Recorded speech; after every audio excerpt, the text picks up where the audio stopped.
Okay, I thought I would address the importance and value of the one-on-one meeting because there are some kind of pretty amazing things that a lot of people don't know. There was a study done by the US Department of Labor. They surveyed more than 10,000 people who'd quit their job. They asked them one question: why did you quit? The majority of those who responded, it was 64% of the people who were surveyed, said that they left because they didn't feel valued by their employer or manager.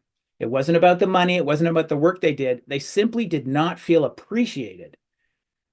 In my opinion, I believe most employers do value their employees. I think what happens is they just forget to show it. They may have meant to. Maybe a client calls and says what a great experience they had with a certain tech, for example. Maybe Jason, this tech, did a great job, but something happens and maybe a fire needs putting out, and the owner got carried away with that. They went home late. They may have thought when they were driving home, I've got to share with Jason what that client said because he did such a great job. In other words, I got to appreciate him and recognize him tomorrow. But tomorrow you wake up to another fire and you just forget to say anything. So the one-on-one meeting is a space for remembering to value your people. It's a space, obviously, to talk about project status, to focus on results, set goals, performance, coaching, but it's also a space for work and interpersonal issues. It's a space to share how well that they're doing. There was another study done by the Haas School of Business at UC Berkeley that found that people were 23% more productive when they felt recognized and 43% more productive when they felt appreciated. So I believe that the one-on-one meeting is this place where you can affect this change in your business, where you can reduce employee turnover as well as gain potentially a 43% bump in productivity. And it's so easy to do. You just have to do it. And you have to use the opportunity, obviously when appropriate, to recognize and appreciate your employees. Processes are kind of boring. So to lighten things up a bit, I thought I wanted to roll out today's presentation as a performance in 3 acts. So to begin, let me lay the groundwork. There are 2 characters in this story. There's a guy, imagine there's a guy named Mark, and he owns an HVAC, plumbing, and electrical company. He's a fairly new Nexstar member. His Nexstar coaches have shared the importance and value of the weekly one-on-one coaching meetings process, so he started using it in his business. There is a second character. She is a woman named Sarah Volt, and Sarah is a fairly new employee. She started with Mark's company maybe a month ago, something like that. She's in the position of service manager. And at this point, she's already been trained in most of her processes, including the weekly one-on-one meeting process. She understands the purpose of the meetings. She understands how often she'll be meeting with Mark.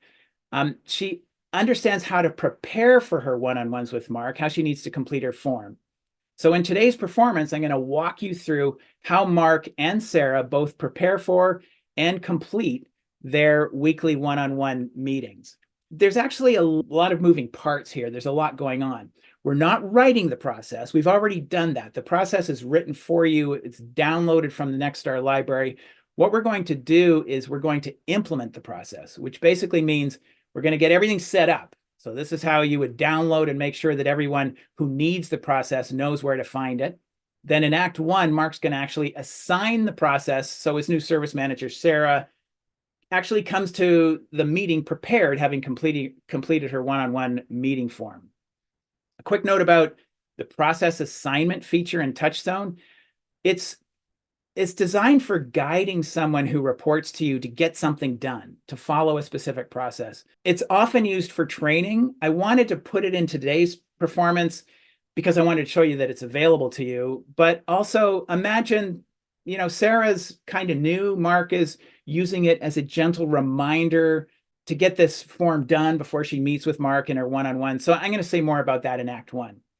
So the next step is Sarah's task of actually completing the process, the one-on-one meeting form that was assigned to her by Mark, and that's going to be in Act 2. And finally, there's the task that Mark takes of updating his coaching log after the meeting so he can actually track what has been discussed in his previous meetings, and that will be Act 3. Okay, so here's the setup. So this will have been something Mark did when he got set up for his weekly one meetings. In this first step, Mark is actually going to log into his TouchStone account. He's going to navigate to the process libraries.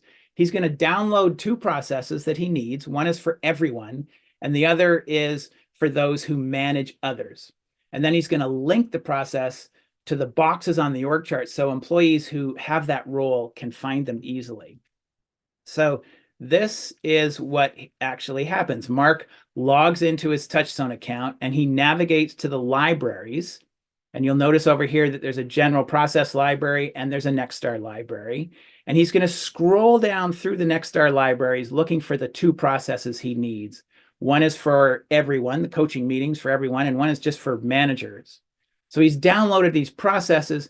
Now he's going to make this one public so everybody has access to it. And he's going to go down to the manager process and he's going to link the manager process to the managers, the people who have employees that report to them, so that it now becomes linked to that person's box on the org chart. And when that person logs in, they have access to it. And you'll see that in a minute.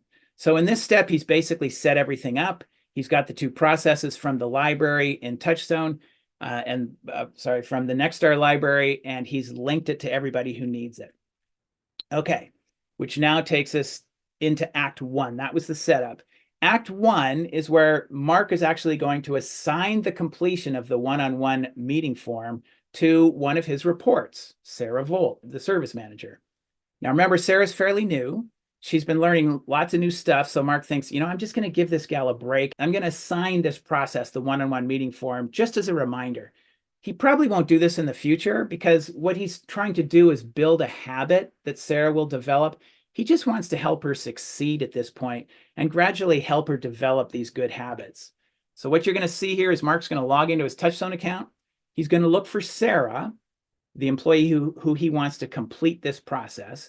He's going to scan through the processes that have been linked to her, and he's going to find the one-on-one meeting process, and he's going to assign that process. This is Mark logging into his account. So you see president. TouchStone knows he's the president. Under management review, these are all the people that report to him, all the positions and all the people. He clicks on Sarah's name, and this pops up a list of all of the processes that have been used to train Sarah. He goes down to the weekly one-on-one coaching meetings. Now, at this point, he could assign the entire process, but he's already trained her on the form so this form right here, this is how to complete your form. He's already trained her on this form. So he thinks, I don't really need to train her on this form. All I want to do is assign just a piece of the process to her. I just want to assign the one-on-one form. He picks the date of their meeting. So he thinks, I think I'm meeting, 21st? No, I'm meeting on the 20th. And he clicks the send an email verification. And now an email is going to get sent to Sarah. He's typed it in here. Hey, Sarah, just a gentle reminder that we have our one-on-one meeting at 1 p.m. I'm expecting that you'll have completed this form prior to our meeting so we can discuss it. When he clicks this assignment button, that's an email that's going to get sent to Sarah. So he clicks the assignment button and this assigns that process. So you'll see assignment saved successfully. And Sarah is going to get an email, and Mark's going to think, well, I think that's it. She should be ready for the meeting tomorrow.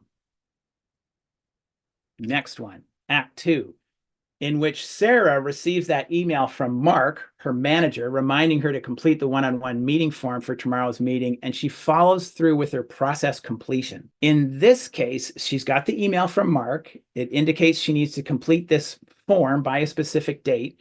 She's going to log into TouchStone using her username and password. She's going to see the process that she needs to complete. She's going to click on it, complete the process, and then that will send an email to Mark indicating that she's completed the process. So what does that look like? So she logs in. TouchStone knows that she's the service manager. She clicks on service manager, and here are all of her processes. Notice over here under process assignments, she sees weekly one-on-one coaching meetings. And if she clicks, she sees that it's supposed to be done on the due date of the 20th. She clicks the notes button and sees the email she got. She clicks on the process, weekly one-on-one coaching meetings. Here's the form she needs to complete. She selects it and she starts filling it out. So she fills out her name at the top. And by the way, this is the very form from the Nexstar portal. This is the most current form from the Nexstar portal. You may, if you've been implementing the Nexstar one-on-one meeting, you will see that this is it's the form. So here she writes in, what did you do this week? What activities did you do this week? What observations, insights, or ideas, what did you do to grow this week? And she types in her response, and she basically goes through the entire process. And she writes in stuff like, well, I worked with David to review the most efficient method for updating the 3-day call board. She logged into TouchStone and clicked on the one-on-one manager meeting process and watched the video on how to run my own one-on-one meetings, which will be starting next month. And step by step, she goes through and fills in her form. You'll notice that there are different rocks that she fills in. All of this information for filling in her form. She then clicks Save and Complete. And when that happens, an email goes out to Mark. And you'll notice that when she looks at her assignments, the assignment has moved from assigned to completed assignments. So she's actually finished completing her assignment. And Mark now knows that she's done that. Okay, that then brings us to Act 3, in which Mark has this weekly one-on-one manager meeting. Sarah can actually bring up that form that she completed on a phone or a tablet. She logs into TouchStone, brings it up. They have their one-on-one meeting. Mark can also actually look at that form prior to the meeting, but what we've seen mostly with Nexstar member managers, all they really want to know is, what did we talk about last week? And they require the employee to actually just bring their form and give it to them at the one-on-one meeting. But you can actually look up that one-on-one meeting and read through it before your meeting. Usually what we recommend is that you just go and look at your coaching log. So in Act 3, Marcus had his meeting with Sarah, and he wants to update his coaching log so he can track what they discussed last week. And in the meeting, Sarah shared that she was kind of worried. She was a little bit concerned because her grandmother had COVID. And, she's kind of aging and she's worried. And Mark wants to note this so he can ask her about it next week. So I just want to make a little note here that in this sample, this is showing that he values their relationship because he's recognizing that there's something going on for her in her life. In Act 3, Mark is going to click on his position. He's going to locate the process he wants to complete, and he's going to update and save that process. So what it looks like in TouchStone, Mark logs in. TouchStone knows he's the president. He's going to click on his position and up pop all of his processes. He's going to go to the weekly one-on-one coaching meetings manager, and he's going to go right to the coaching log. And he's saved a series of coaching logs for each of the employees that reports to him. So he clicks on Sarah's name, and up pops the current coaching log for Sarah. So he's had 2 meetings. This is his 3rd meeting. It's today, the 21st. And he's going to type in the information, just a quick note. Sarah mentioned that her grandmother, Sally, had COVID, not doing very well. I want to be sure to ask her about this next week. In this instance, he actually fills in the log and saves it. So next week, he can just pull this up. Remember, he can also go in and look at Sarah's form. If he wants to go back and look at Sarah's form, he can scroll down to Sarah's position, open up her processes, look at her coaching meetings, and he can actually go to her saved forms and open up, the form that she completed on December 19th and read through it. This is the form that I just filled in a moment ago. So he can look at this if he chooses to.